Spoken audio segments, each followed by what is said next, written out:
not sparing Make a motion for competency. Janelle, I'm going to let you go back to your cell. Brandy, you can take her back. I'm sorry. I didn't mean to. All right, thank you.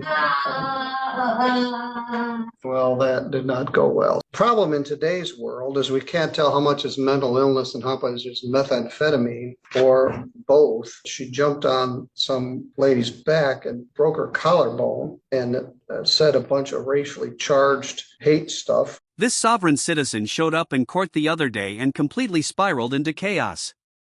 The moment the judge mentioned the word jail, she absolutely lost control and the entire room shifted. It was in full-blown meltdown mode. Whether she was under the influence or simply naturally unhinged, it was hard to tell, and honestly, with sovereign citizen courtroom clashes in 2025, nothing feels surprising anymore. Drop your thoughts in the comments. Was she tweaked out, or is this just her everyday personality? Either way, it stands out as one of the wildest, most shocking courtroom reactions in recent memory. Let's break it down and watch this explosive moment unfold. All right, let me start the record. As very often happens, sometimes emergencies come up. The title of the case is People versus Janelle Ann Anthony. The file number is 241775FY. We have a host of people here. We have the entire public defender team, headed by Keith Stickley. We have Ross Truckee, who's been appointed to represent this defendant, substituting for Paul Gibson. We have prosecutor David Marvin. This is an emergency motion. My understanding is the defendant was quite agitated at the time of her arrest. In fact, I'll tell you what I know about it. I was arraigning another person, and I called over and they brought a young woman and they said, well, it may take a minute. We've got an unruly person coming from Three Rivers. I think I heard a little ruckus in the background. Well, that person was Janelle Anthony. I was at a meeting yesterday with the undersheriff and he said she was still quite agitated. She's charged with assault with intent to commit great bodily harm, resisting and obstructing a police officer, ethnic intimidation, 2 counts of assault and battery. So we're about to bring her in. I asked the bailiffs to tell her that Judge Middleton wanted to see her and bring her in. So we'll see how this goes as I bring her in. And There it is for you. Hi, Middleton. good afternoon. Miss Anthony, can you hear me? Yeah. Okay, this is Judge Middleton. Hi. Hi, I wanted to talk to you. I've got a bunch of people here at the court with me. Mr. Keith Stickley, the chief public defender, is here. Your attorney, Mr. Ross Truckee, is here, and prosecuting attorney David Marvin is here.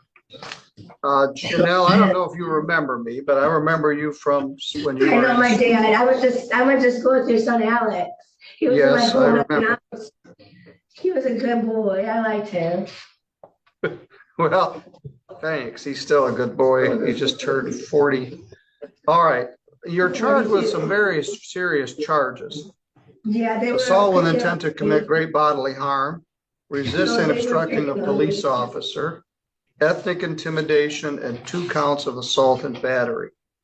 The magistrate set the bond in the amount of $10,000 cash or surety. And Mr. Truckee made a motion and he wants me to review that bond. Thanks, Mr. Truckee. Your Honor. Yes. I had the opportunity, sorry to interrupt, I had the opportunity to review the video from yesterday, the arraignment. And the same sort of thing that happened yesterday from my point of view is happening now. I don't know if she's aware of what's going on as she sits there. I don't know if she's on the page. I don't think she heard a thing he said. And I know at any time anybody can make a motion for competency. And I would suggest that she assess for competency. All right, Miss Anthony. Janelle. All right. Janelle, I'm gonna let you go back to your cell. Please don't. Randy, you could take her back. I'm sorry. I didn't mean to. All right, thank you. Well, that did not go well. Started all right. David, I don't think you helped anything. I was establishing some rapport and then it all sort of went sideways, but I don't agree, respectfully. well, I guess you don't have to. I joke about sovereign citizens sometimes, but this situation clearly goes beyond typical courtroom theatrics. This wasn't just average chaos, something deeper seemed to be happening. It genuinely looked like she might be struggling with serious mental health issues, possibly substance-related challenges, or even a combination of both. And to be fair, topics like addiction and mental health are real and serious matters. You never truly know what someone is facing behind the scenes, so it's important not to be overly harsh.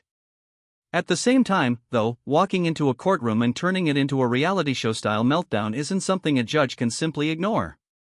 I actually felt the judge handled it calmly, especially considering how intense the hearing became. It also appeared that the prosecutor's interruptions may have escalated the situation, almost like adding fuel to the fire, which didn't sit right with me. What do you think? Should the prosecutor have been told to back off? It definitely felt like his approach made things worse. I had given the floor to Mr. Truckee to make his motion and you said, I don't want to interrupt, and then you interrupted. Your Honor, may I say something else? Yes. I was looking at the computer screen. I don't know what you were looking at, but I saw somebody who had her head turned away from you and did not hear words you said. And I don't know if you're looking at the I YouTube saw monitor or the what same, you're looking I at. saw the same thing you saw. I would like to inquire, Mr. Marvin. All right, well, first of all, let's back up. You made this motion. I'll read it. You don't cite any authority. You just made a motion. The reasons for the modification of the bond are failure to effect a proper arraignment on the defendant within 48 hours. There exists an unreasonable delay due to the ill will of the custodial officer during the arraignment hearing. The defendant was under threat or coercion during the arraignment, and the officer's actions jeopardized her constitutional right to make statements freely. Magistrate Autumn Kiefer probably was doing the same thing I'm doing, trying to do the best she could with a mentally ill defendant. And the unreasonable delay is not unreasonable because the delay is due to the mental illness of the defendant. And Mr. Marvin, I think, is on the money that we need to probably have a competency evaluation sooner rather than later. So, Mr. Truckee, what were you asking me to do? I was asking you to find that the arraignment that was offered and is being tendered as an arraignment within the 48 hours was not a valid procedure, not due to Miss Anthony's unruly conduct or mental illness, but due to the conduct of the corrections officers that were present in the holding room with Miss Anthony. Twice the taser was directed at her head. Well, let back up. What's your authority for this? Under MCL 764.13, 764.26, and People v. Cipriano all address the need for this 48-hour period. And it's United States and Michigan constitutions. All right, well, let's take yesterday off the table for a minute. I just attempted to do an arraignment myself. The bailiffs were gentle with her. She was okay for a minute, and then she disassembled before our eyes. So whatever just happened was not as the result of conduct of the corrections officers. I asked the officer how she was doing. They said she was calmer today, but she had been crying all day. She's obviously suffering from severe mental illness. Problem in today's world is we can't tell how much is mental illness and how much is methamphetamine or both. The current configuration of methamphetamine helps create schizophrenia. So I don't know if that's what we're dealing with or she just is schizophrenic. The charges are very serious. Assault with intent to do great bodily harm. The booking information indicated that she jumped on some lady's back and broke her collarbone and said a bunch of racially charged hate stuff. If anyone has insight into what was going on with this woman, drop your thoughts in the comments because the whole situation was unbelievably wild. It's hard to believe someone would wake up and choose to face felony-level consequences like that. She didn't just lose control once in court, it happened twice in under a minute, the second outburst coming almost immediately after the first. Beyond the courtroom meltdown, the reported damage was serious as well, including breaking someone's collarbone and shouting racial slurs as if it were routine behavior. In my view, that goes beyond a simple explanation, though you're free to disagree. It felt like a disturbing mix of chaos and hostility layered together. Even the judge seemed stunned, as if wondering what kind of headline this would turn into. Whatever was behind her behavior, it certainly wasn't something ordinary or easily explained. And fought with the officers, and it was a bad situation. So what you're asking me to do is essentially give her a PR bond or just discharge her? I'm requesting that she either be granted a PR bond in this case, with the understanding that she's on bond in a circuit court case, and that PR bond may not mean her immediate release. But I think in this file, she was denied due process by failing to be arraigned and failing to be afforded the ability to meaningfully participate, even though her participation isn't going to be terribly meaningful. A taser was aimed at her during the arraignment. She was directed how to answer the magistrate's questions. And I don't think that in any way that can be found to be an effective process. All right. Well, the one we just did was she's posted bond in the circuit court. As far as I know, there's been no motion to revoke that bond. I don't have the authority to revoke it. She's pled guilty, so she's no longer presumed to be innocent, so she's not entitled to a bond, but she has a bond and she posted it. She pled on the 24th of September, and this incident occurred on September 30th.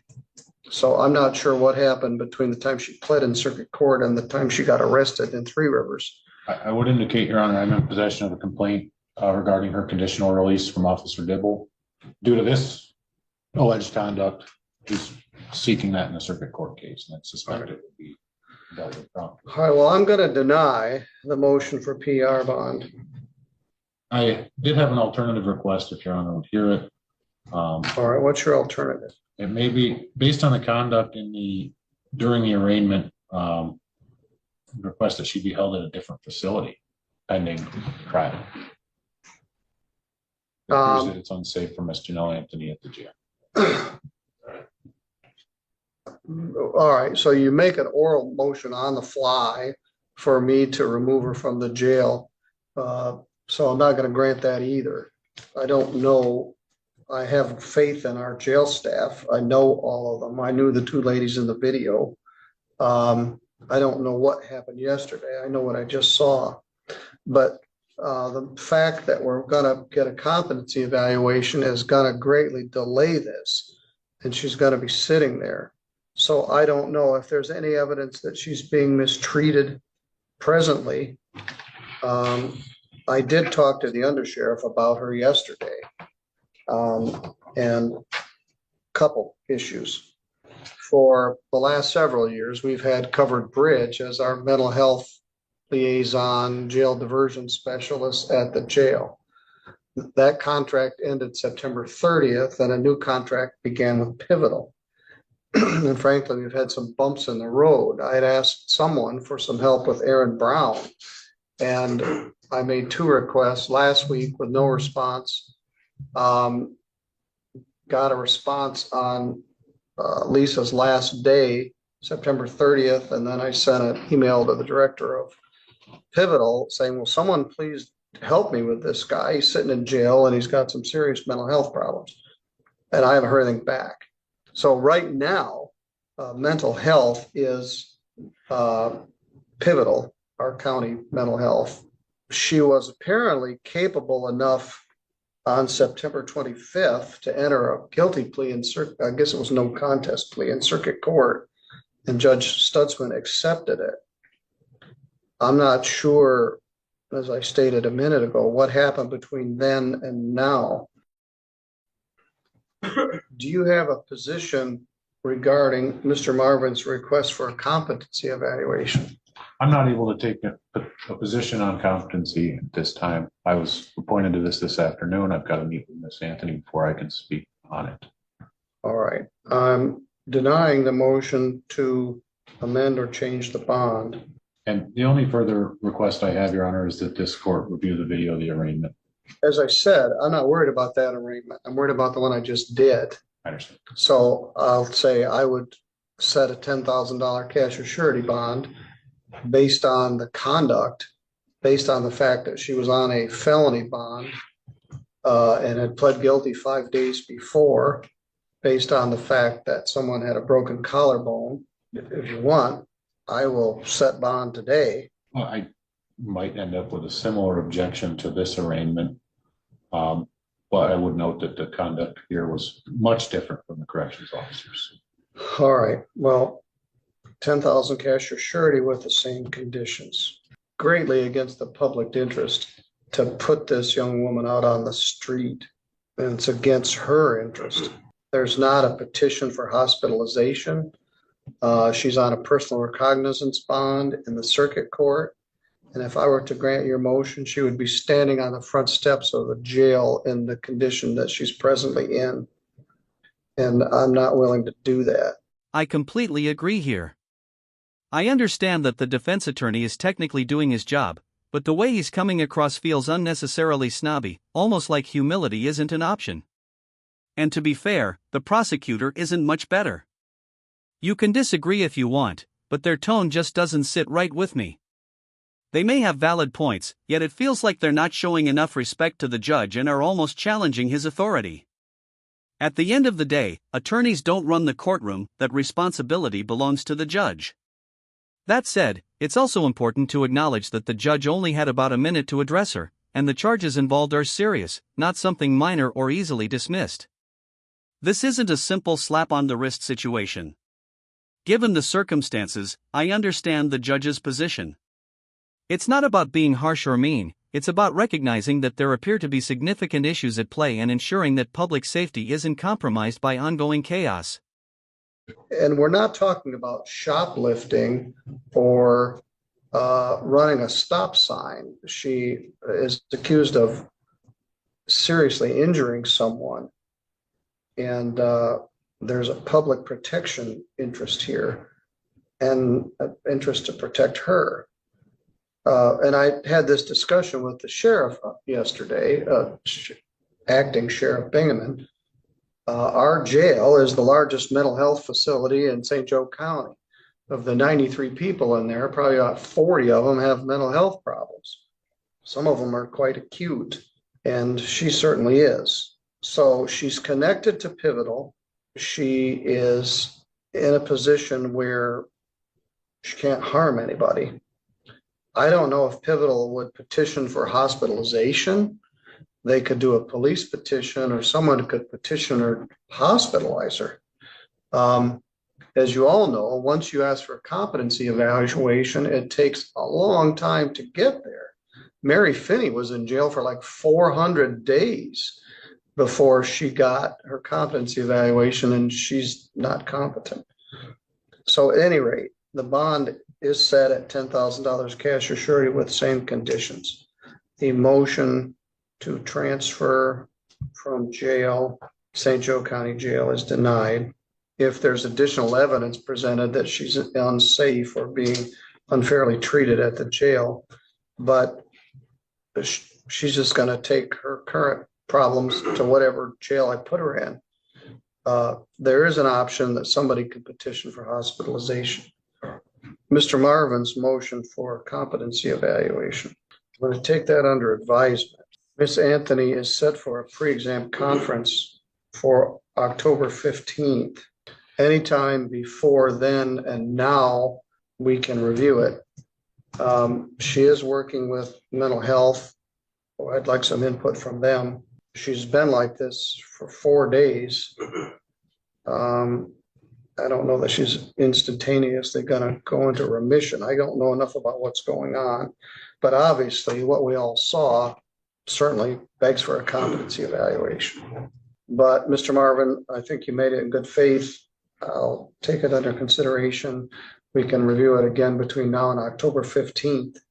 And I'd like some input from CMH. Also, Judge Stutzman's going to have a problem. Someone from the Department of Corrections is going to be tasked with doing a pre-sentence investigation report on the case that she pled to and thinking of a sentence on November 1st. That could very well result in a report of competency concern. Yes, he has the same problem I do.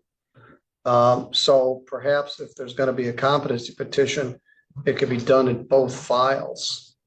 So, Mr. Truckee, you are doing your job that you're appointed to do to look out for the interests of your clients, but I don't think it's in the best interest of the public or her to grant your motion. We can certainly revisit it. And I'll revisit your motion to move her to a different jail. It seems like this case could take a long time to resolve, especially unless she is hospitalized and receives the help she appears to need. Given the seriousness of the charges, it's difficult to imagine a quick turnaround. The courtroom atmosphere felt tense, and her behavior didn't suggest someone ready for release.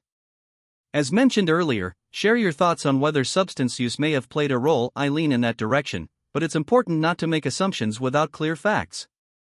Situations like this can involve mental health challenges, substance issues, or a combination of both, and it's often hard to know from the outside. We're seeing more cases where individuals seem to be struggling mentally, yet the justice system isn't always designed to fully address those needs. Judges aren't therapists, and jails aren't hospitals, yet many defendants with mental health concerns still end up there. When someone enters a courtroom shouting or speaking irrationally, it may not always be simple defiance. Sometimes the issues run deeper. Even so, courts have a responsibility to protect the public, which is why judges can order evaluations or deny bond when necessary. It's a difficult balance, unfortunate, but sometimes required in situations like this. With that said, I'll wrap things up here. Let me know your thoughts on this sovereign citizen case, and thanks again for watching.